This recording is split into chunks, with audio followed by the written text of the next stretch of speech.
there's always something that will lead you down the path of anxiety or depression. Sometimes it's a major life event. So something major happened, maybe you lost somebody, do you understand? And that leads, yes, you're grieving, but then it leads you into depression, or it leads into anxiety because you're thinking about something you don't have control over, constantly worrying, and you're not able to get out of the cycle of overthinking. It can also be something quite subtle, but again, because you're not aware of your own triggers. For me personally, it was a combination of a relationship just ending and my education. I wasn't doing well in my education, and education means a lot to me. Doing well meant a lot to me. And when I wasn't doing well, I was disappointed in and of myself. And I started thinking about, if I'm not doing well here, well, then this is what it leads to.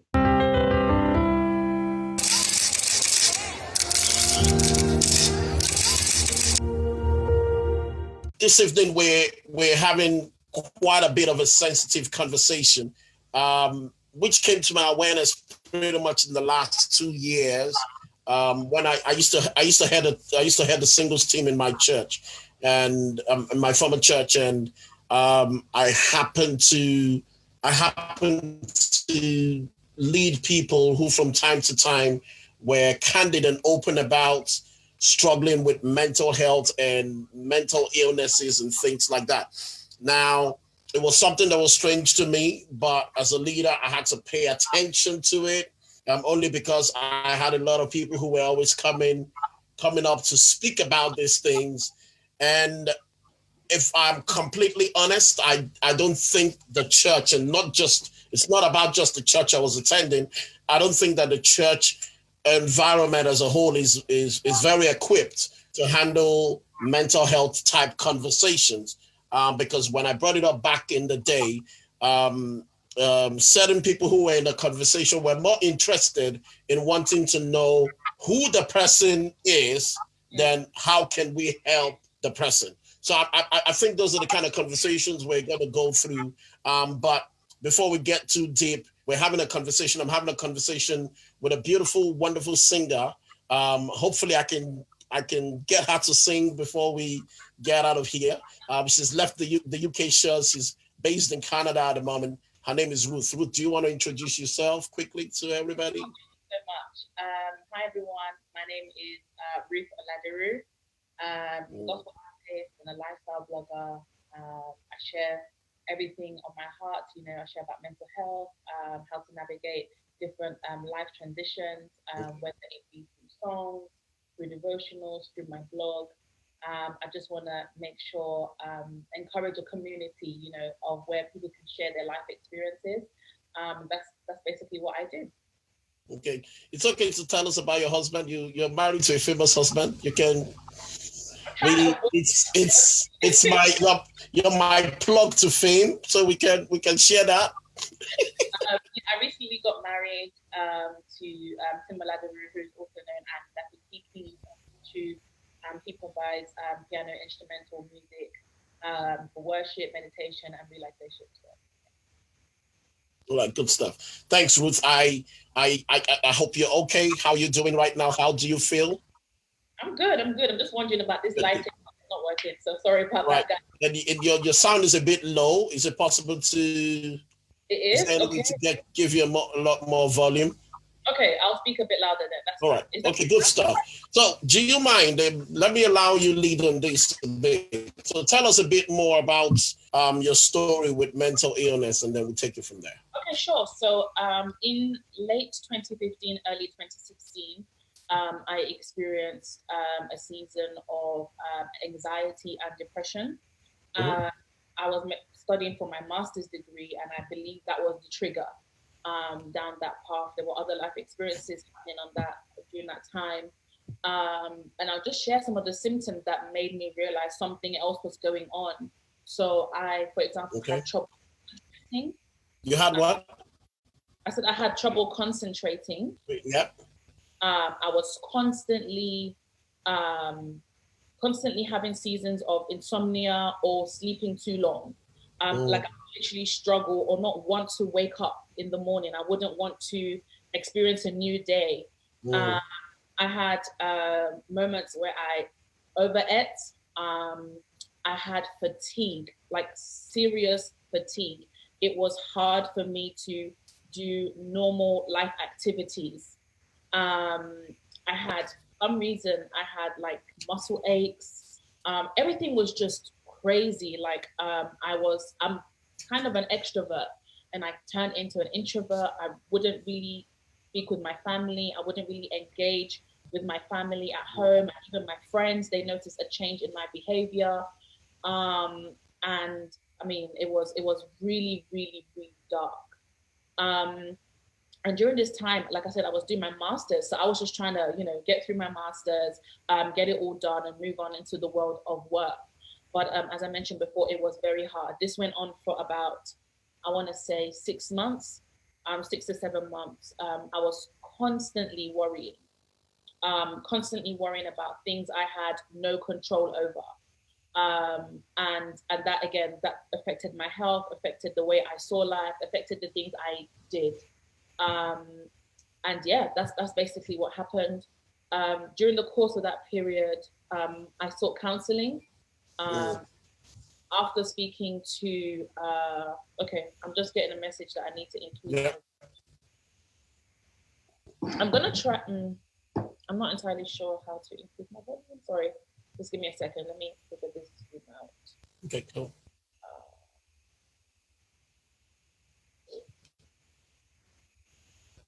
No, I'm not entirely sure what to do. So I'm using. Let's just get on with it.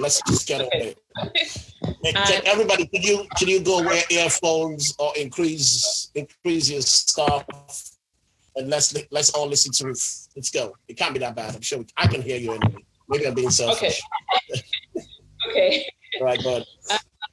And yeah, so I mean, during that time, like I said, my family were the first people to like inform me of what they felt was going on.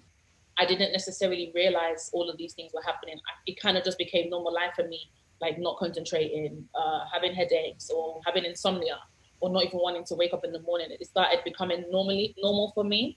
But after speaking to one of my family members, I decided to seek counseling. Why did the family members think it was, what did they think was going on? They thought it was a mental health issue? What did they actually say? Okay, so no, they didn't say that. What they said to me was they just knew something was wrong. Okay. They just knew I wasn't myself anymore. All right. Okay. Yeah, so that's what triggered a thought. Did you recognize that within yourself? Did you recognize that something was different? Something was... Yes and no. Yes and no. I say yes because of who I am normally, but I want to say no because it became normal life for me. It was a cycle. It had become a cycle. It was, okay, don't want to wake up in the morning, go to uni, do uni work, go to an actual job. I had a part-time job, go to work, come back home, lock myself up in the room and start the day again. So even though these things were going on, I had made it so normal that, I just didn't realize. It was until somebody pointed it out that I was like, I started thinking back and I was like, actually, it's true. Even as a worshiper, I found it so hard to even worship. I found it hard to sing. I found it hard to even lead worship. Like I bless the ministry of Benita Jones because she was the one that, like, listening to her on YouTube helped me to at least say something to God, at least raise my voice to God. Like, it was very, very hard at that moment. So are you able to take us back to could there have been a trigger? What do you think? I mean, when you look back, what do you think could have triggered this? Is there a trigger? I don't know. What is it that happens and people begin to have that switch? So there's always a trigger. There's always something that will lead you down the path of anxiety or depression. Sometimes it's not so obvious. Sometimes it's a major life event. So something major happened, maybe you lost somebody, do you understand? And that leads, yes, you're grieving, but then it leads you into depression, or it leads into anxiety because you're thinking about something you don't have control over. You're constantly worrying and you're not able to get out of the cycle of overthinking. It can also be something quite subtle, but again, because you're not aware of your own triggers, for example, down that path. For me personally, it was a combination of a relationship just ending that meant a lot to me and my education. I wasn't doing well in my education, and education means a lot to me. Doing well meant a lot to me. And when I wasn't doing well, because I've attached my identity to what I do and how I do it, when I wasn't doing well, I was disappointed in and of myself. And I started thinking about, if I'm not doing well here, well, then this is what it leads to. This means I won't be able to be the person I desire to be. So it started that, cycle. And that was my personal trigger. When I did go to counseling, my counselor mentioned that another trigger for me was the fact that I'd be disappointing people I held in high esteem in my life. For example, my parents. So, I'm a child, I'm a Nigerian, my parents are Nigerians, and education is something that's very important to us. So not doing well in our education, it just it can bring about a lot of disappointment.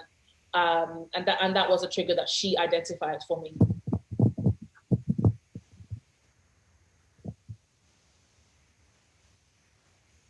Hello?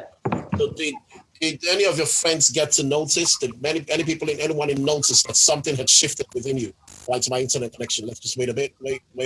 Can you hear me now? I can hear you, yes. All right. So did any of your friends get to notice that there was something different about you? No. Was that you hiding it? Yes. Okay. So talk me through that. Why did you think you should hide it? And how come your friends were not able to pick it up? So I wouldn't blame my friends. I would say I was the one that hid it, and we don't live together. So when we see each other, you can prep yourself to act a certain way, to be a certain way. What I would say is I did eventually have to come clean because it was literally disrupting my whole life. I wouldn't even want to go out with them or see them. One friend did notice because every time I was with her, I was just low, even though I was just low. So she did, mention there's something going on and I wasn't ready to share. And why is that? Because, okay, as a Black woman, you're made to feel like you're strong, that you can go through anything. Where is that coming from? It's society. I believe it's society. I believe it's the way we've been brought up. It's the way I've seen my mom do things, my aunties do things. Things come their way and they just take it on the chin. They seem to somehow just go through it and come out okay. Although I don't believe that's true because, I feel like certain things just be dealt with. But the people around me were always strong. Life would hit us and it would hit us, but it wouldn't affect us. And there's this persona of being the strong Black woman, being able to take everything on. I enjoy being a shoulder for people, and I felt if I'm not strong, if I'm not a shoulder, again, perception. How would people accept me? How would people, see me? And I think that played into me not wanting to share because I didn't want my strong perception to be viewed in a different way. I didn't want to be vulnerable, I would say. Right, just so that we can help people, and probably I should have asked this earlier on. Could you actually maybe put some kind of description to what mental health illness actually is? As every one of us has got mental health, just so that people can have some kind of description or attach it to whatever they may be feeling. Because some people may be watching and may have been going through those things and may just not be aware. Yeah. Of course. Everybody has mental health. Yeah. What happens is when something goes wrong with your mental health, it's now transferred to being called a mental illness.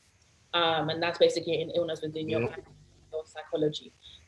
So saying that I'm only speaking on anxiety and depression, that's what I experienced. There are a whole range of psychological disorders and mental illnesses. It's hundreds. So anxiety, which is what I experienced, is constant and persistent worry. It's intense. It takes up over your whole mind. It disrupts your concentration levels, and it also manifests physically. So when I was mentioning my symptoms, what was going on in my mind started affecting me physically. I had fatigue. I wasn't able to concentrate or think well. I had muscle aches. There was even a time, speaking to my counselor, I had nausea because of the thing I was thinking about. In terms of depression is a persistent feeling of sadness that occurs for weeks or months. Everybody does feel depressed sometimes. There's a couple of days when you're feeling low, but depression is when you're persistently feeling sad, persistently feeling hopeless, persistently really having low moods, very low moods, that again leads to fatigue.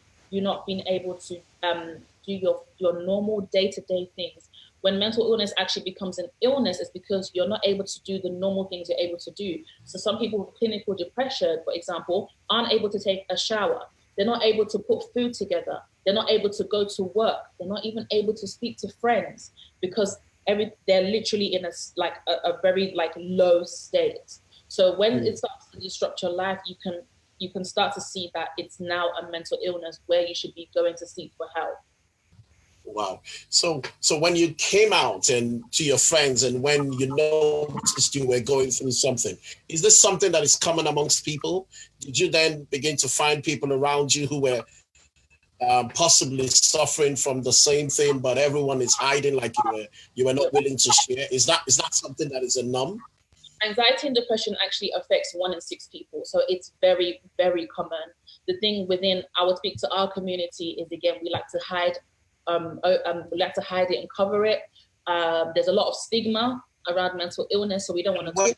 Where's this stigma coming from? I would have thought that because, number one, we're in a Western society. I can kind of understand the stigma in Nigeria, right, or in Africa. I mean, everybody just said, "Hey, grow up. This is, in quote, this is Oyibo man's, it doesn't affect us."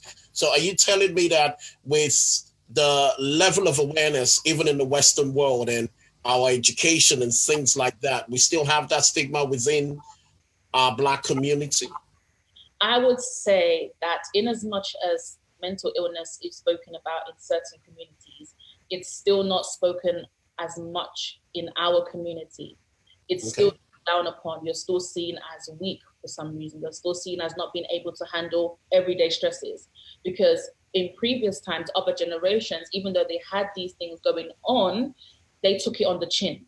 They took it as just pray it away. It's going to go away. And I'm not saying it doesn't go away, but there are better coping mechanisms you can use to manage it. It's not a thing to just pray away. I'm not entirely sure where the stigma is coming from, but we have it regardless. And I think just because of the way we do life, we Christianize everything, we over spiritualize everything, and we just downplay certain symptoms.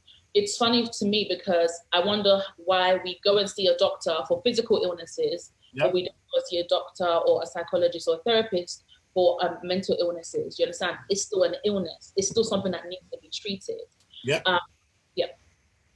So let's talk about recovery. What was your journey to recovery like? I would say it started from speaking up about it first to my family. Once I found out what it was, I spoke to because I was in uni. So my story might be a bit different from other people who might just be going through everyday life. I spoke to my tutor, who then led me to a counselor that was provided by the uni. We had a session of 8 to 10 weeks, an hour session, 8 to 10 weeks, where I did a survey before. For my first session, I did a survey. In between, I did the survey at the end. What the treatment I was given was CBT, which is cognitive behavioral therapy. And that's basically focusing on your behaviors, knowing what triggers you and changing that over time. First, you've got to identify what your trigger is. You've got to identify what your behavior is, and then you start dealing with it. And so, I went through that for like 8 to 10 weeks. During that time, I started speaking up a bit more to my friends, and they started supporting me. Like if it was, FaceTime calls, or we went out, or they supported me even with my coursework, that helped. And up to today, it's just for me realizing that this thing can come again, but I am better equipped to deal with it. Do you see what I mean? I think at first I thought counseling was the solution and that was it. But that's not true, because we're still going to go through different things in life that might trigger anxiety or depression. But what it is for me now is I'm better suited to deal with it because I know what it is. I have a few things I can use. Obviously, I might need a refresher. I can go back to counseling, for example. Some people need medication, so they use the medication that's offered, for example, antidepressants. So it was a whole range of things. As a Christian, I would say I had to be honest with myself and honest with God. And honest with God in the sense that I basically took my problem to him and was like, I haven't dealt with this before. I don't know what this is and I need your help. And then through my studying of the scripture, in fact, I now realized that depression was something that also occurred in the Bible. Yeah. David had depression. Elijah dealt with depression and thoughts of suicide. So even normalizing it in the biblical context helped me and gave me a feeling of hope. And sometimes depression is a feeling of hopelessness. So in that itself, it was an antidote for me to start on the journey to, better mental health. I use other resources like social media. Social media is really, really powerful in terms of self-help, because not everyone can afford counseling or knows how to get counseling. So I use social media sometimes. I use certain hashtags. I listen to certain podcasts, all because I just want to become a better version of myself and my health and my mental well-being. I would say it's a journey. It's still a journey. I'm not going to say it's completely gone. There are moments where you can be really low. There are moments where you can be really anxious. But again, it's because I'm better suited to deal with it right now. That's my journey, really. Okay, 2 questions, and I hope I remember the second one. So earlier on, you talked about the fact that you used to be an extrovert. Mm-hmm. Do you feel like your personality changed? Have you gone back? Or has your personality now changed? Do you still see yourself as an extrovert? Or do you think that what you've gone through has now kind of helped shape a new personality? Is there a new personality? Do you still feel like you are who you used to be? Can you hear me? Yeah, I can hear you, yes. All right. So, okay, go on. I would say my personality was affected. I don't think it changed as such, but it was affected for that period of time. I'm going to say that definitely I'm a better person because of what I've been through. I'm able to help people. I'm able to recognize it in some of my friends and be like, I think maybe we should go, for counseling or something. I don't think my personality changed as such. I just think for that period of time, it was heavily affected. I would say I'm back to who I am and on the journey to, a better me, a holistic me. And that's what I would say. Right. Before we go to another side, I want you to because you talk a lot about your friends. That begins to give me an understanding that you probably had a very healthy inner circle of people who were there to help. Could you just talk about the value and the importance of having great friends, having a great inner circle, and just being able to be vulnerable before people? How do you select such friends? Do you select such friends, or does life gift you with such friends? How did you come about having such friends in your life? I really don't know. I personally just feel like I am blessed. Sisters and friends, like I have some guy friends who are just amazing. I don't know how we came about it. I think life just put us together. I remember, I know our stories individually, but I just feel like God just made our paths join together. I really can't say why or how. But I would say to anyone who's seeking good friendships is that it takes time and it takes a lot of sacrifice. It takes a lot of learning and unlearning. You would have to go through certain things with them, and that's when you know that this is something you want to do. These are people you want to be with, or these are people you want to engage with. Again, it was a risk. It was a risk saying, this is what I'm going through, this is what I'm experiencing, but the risk was so worth it. I'm not saying that, I'm not saying these relationships can't be formed, but I am saying that it takes time, it takes prayer.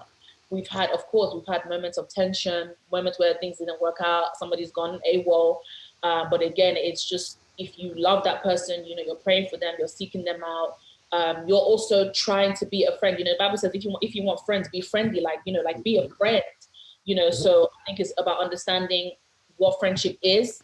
My sisters, for example, we've even done the love languages even for us, because we're like, okay, how do you accept love? How do you want to be loved? But that's because we're intentional. So I think it's not just about, we've met some people, it's about being intentional. And even as, I'm in Canada now and it's a whole new space, I'm trying to be intentional with who I'm, trying to form relationships with. And, obviously as a Christian, I'm seeking God as to, the community we're trying to build here. But at the same time, you've got to be a friend. You've got to be there as well. So it's give and take. Yeah. Good stuff. So what tools helped you? So obviously you still finished your education, right? And you were able to finish most of the things that you were working on.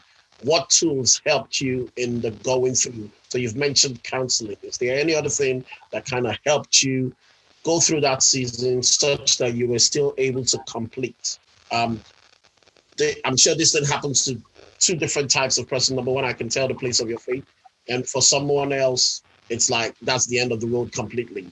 So were there any tools that actually helped you go through this such that you were still able to complete the things you needed to do? I talk about this all the time. I journal a lot. Journaling is really helpful because it helps you to track your thoughts. I do a lot of free journaling. So I literally just, I might start with maybe 3 things I'm grateful for and then just talk through my day. I literally just do a brain dump. There are other various ways you can journal, but that's the one I do. And I even use this during my counseling sessions. There were certain prompts that were given. I can't really remember off the top of my head now, but what we were able to do was to track the times, even the days and the times where maybe my mood was low or something caused me to be anxious. And I was able to pinpoint that moment and know that if I ever feel like this again, this is how I should respond to it. Yeah. We also did an exercise, for example, that it was an anxiety exercise where we spoke about the things that trigger anxiety. For me, it was, for example, one of the things I remember specifically was my perception, like my perception in the world and around my friends. Like if my perception was down, that would make me anxious or depressed or, just bring about like feelings of confusion. And basically it was to make sure that I replaced those thoughts and not put my value like on how other people perceive me. Yeah. So, that's off the top of my head, those are the tools that I've used today. In terms of resources, I want to say resources is a way to, for self-help that you could use. I'm currently reading a book. It's called 10 Things Mentally Strong People Don't Do. Okay. And the chapter that I just read was about change and accepting change. And sometimes people fall into seasons of depression or anxiety because there's been a life transition. There's been a change, a drastic change. And it was like, the change doesn't define you. And how to handle changes. It might be minute, it might be big, like we mentioned before, maybe something like grief. But knowing that change is going to come, but you need to prepare for it. Sometimes we are swept off our feet and that leads us, down the spiral. So I would say books have helped. I listened to a few podcasts because I just want, at the moment, I can't access counseling. So I'm just like, anything I can get my hands on that will better help me understand the topic of anxiety, depression, and how to, deal with it is what I use. Google is my friend. Mm-hmm.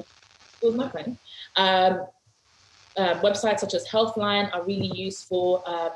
You can even just write the symptoms that you're feeling and something will come up. I'm not saying you should self-diagnose, but what I am saying is that there will be a few self-help tips that you can implement straight away that would even help you to get better. Yeah, that's what I've done so far. Thanks. Let's go to one of my favorite type of subjects, and that's the place of the church. Talk to me about your experience, because I know you were very involved in the church and in the team and all that kind of stuff. And really the church is kind of where, like I said earlier, leading the singles group in church kind of opened up my mind to see that, wow, this thing is really happening. And one of the things I kept on trying to find out was what help can we get for people who are going through these things. Fine, I may not have felt it, I may not have experienced it, or maybe I may have experienced it and just didn't know to put it in there.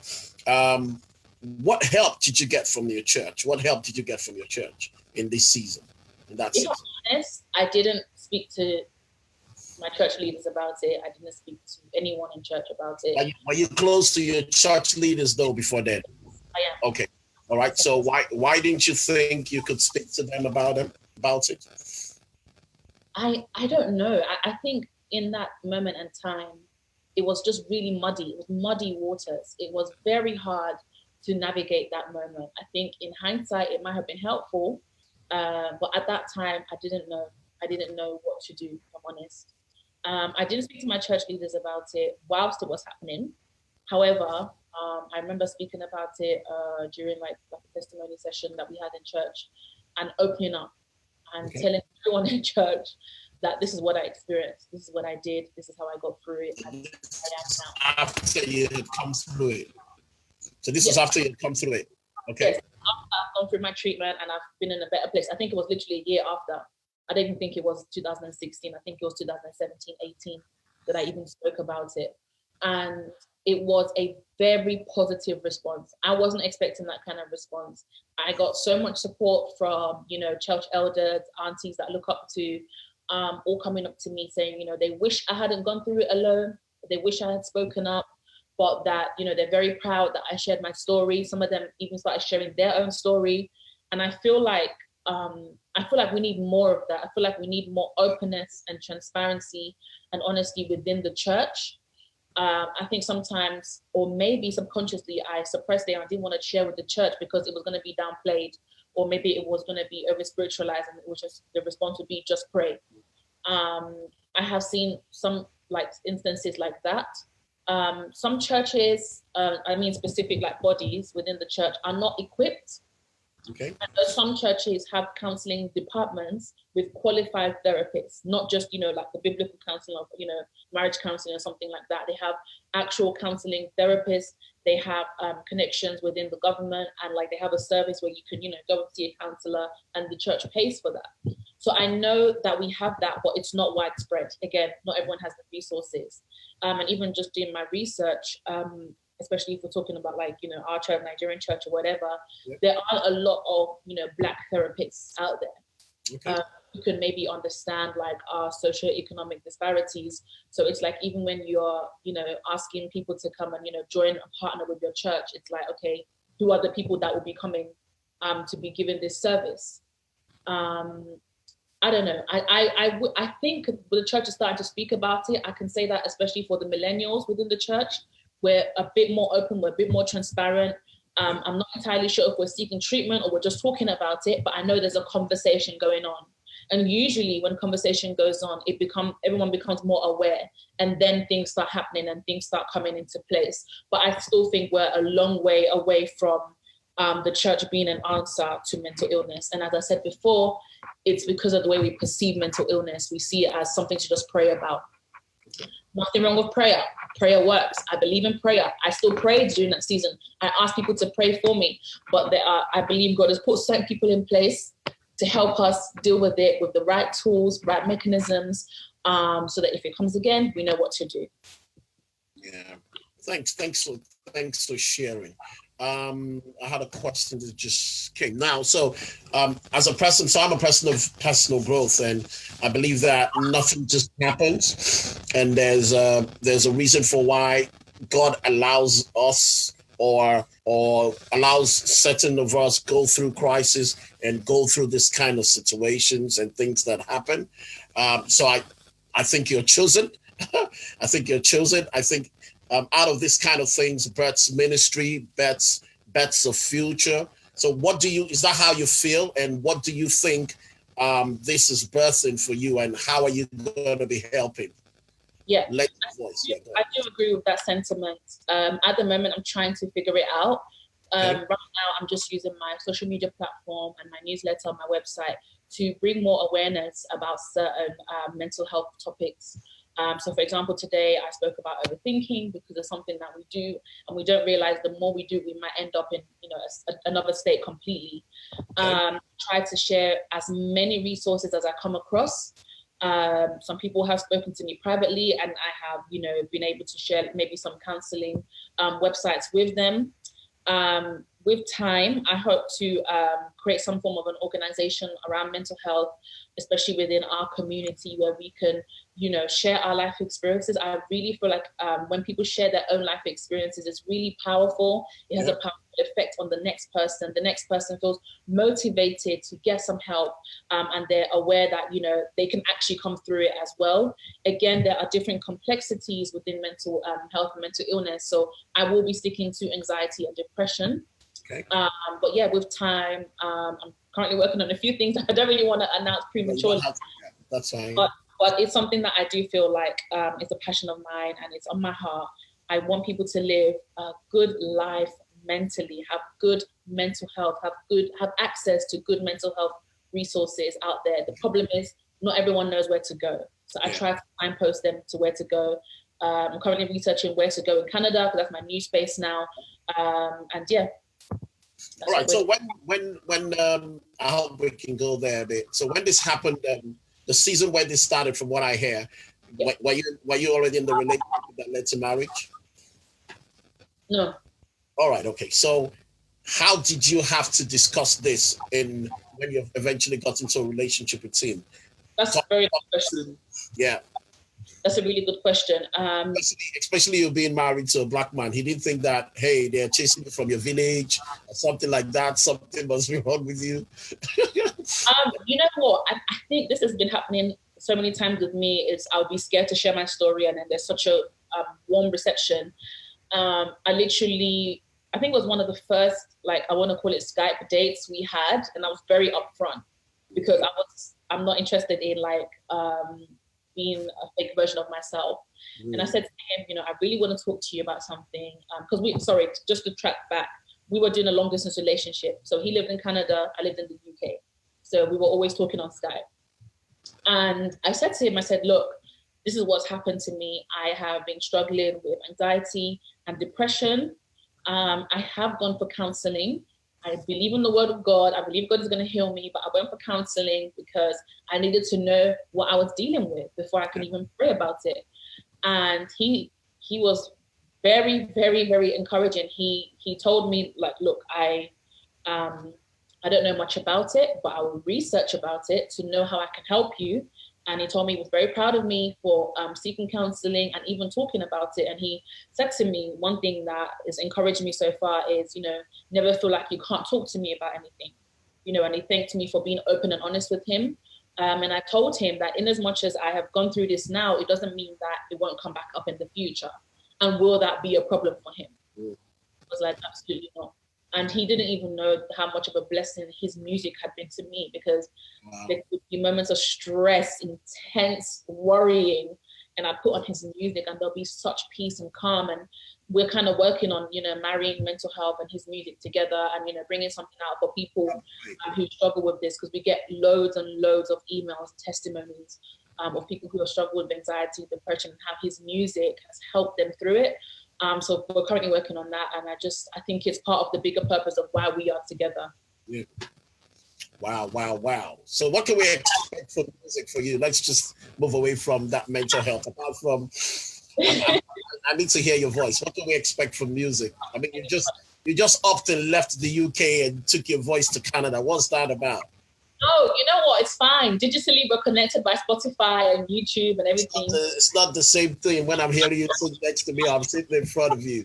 So what can the world expect? What can we expect from music? I think you're one of the great voices that our world has been blessed by, and I think God has also connected you appropriately with the right type of guy to amplify that gift. Is that an area you're definitely going to still exploit in? Oh, yes, 1000%. I'm currently working on an EP. It's taken a bit of time because it's been a lot of adjusting, but I'm currently working on an EP. I think I finalized some of the songs that are going to go on it. But that, by God's grace, it's going to come out this year, by God's grace. Corona has come and done what it needs to do, what needs to go. So I'm just believing God that, this year an EP will come out. I'm still working on my music. I have a worship live every month on Instagram and Facebook. I connect with other people. We do all sorts of things together. But yeah, an EP will be coming up by God's grace this year. All right. So you got married. You opted out of the United Kingdom. You moved across. What has relocation been like for you? How has that been? Did that affect your mental health? Did that trigger anything? Or you were just, hey, I'm married. I'm with my husband, and then everything's fine. No more Skype dates. It was a mixture of both. One side of it was like, yay, I'm married now with my husband, whom I love. It's great. We're going to start this amazing journey. And then on the other side, it was like, I'm in a place I don't know. I don't know anyone here. I'm alone. Even though I'm married, I'm alone because just me and him. So that definitely brought about feelings of anxiety, especially. And there were moments where I was just depressed. I think it was like a 2 to 3 week period in the summer where I struggled to get out of bed, and Tim was like, okay, we're going out today, you know, and he helped me through that moment. And I remember reading an article about relocation, and someone said that relocation is basically like grieving because you've lost one side of you and now you're having to start a new journey. So you're grieving your home, you're grieving your commute to work, you're grieving your friends and families. Obviously they're alive, but you're grieving that close, you know, proximity that you have to them, and now you're starting fresh. So you have to find, you know, you have to like translate it, like, okay, what was my old Starbucks like? I need to find a new Starbucks to, you know, start a relationship with that place. So it's again, it's muddy waters. I'm much better now. It's been a year, and I'm looking forward to the amazing, you know, experiences that's going to come out of Canada, and the journey we're on. Wow, good stuff. What final words before I get you to sing? You have to sing. I got Michelle to sing this morning, so you can't dodge it. Oh my God. Michelle sang, you can't dodge it. So, what final words for anyone who's listening, who's possibly affected by this? Also, let us know where people can find these resources, where people can find you, how they can connect with you, so that we just get this message going. And I want to say a big well done to you for leading this crusade. And just, I mean, some people go through these things and want to hide. It's people feel ashamed. I mean, even just in this coronavirus, in the last 3 weeks, I've heard about pastors and leaders who actually suffered coronavirus and have been healed, but they don't want to talk about it because they feel it's like a stigma and things like that. They can't even share it with their congregation and things like that. And it's just shocking. So to hear someone like you go through this and be willing to be open about it and give help, I think that's encouraging and something for us to learn. So where can people find you?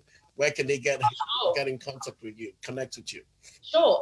So on social media, my handle is __, so 2 underscores, I am Ruth. That's I am Ruth, __, I am Ruth. And some of the resources, so I've broken this down already. So for the UK, there's an organization called Mind. So it's mind.org.uk. They have a whole bunch of resources. You could also go to the NHS, nhs.uk. And there is a counselling directory that I came across in the UK. It's called counsellingdirectory.org.uk. That's counsellingdirectory.org.uk. It's a whole host of people in different areas for different types of therapy, family therapy, marriage therapy, life transition, anxiety, so much therapy and therapists that you can find there. In the US and Canada, I'm still figuring that out, but for Canada, it's Canadian Mental Health Association. That's Canadian Mental Health Association. And again, I've been on their website. They have a hub in every province. So depending on where you're based, you can type it in and put in your province, and the whole, like a website and loads of resources come about. Also, if you're employed, your employer would have spoken to you about employee assistance program. Okay.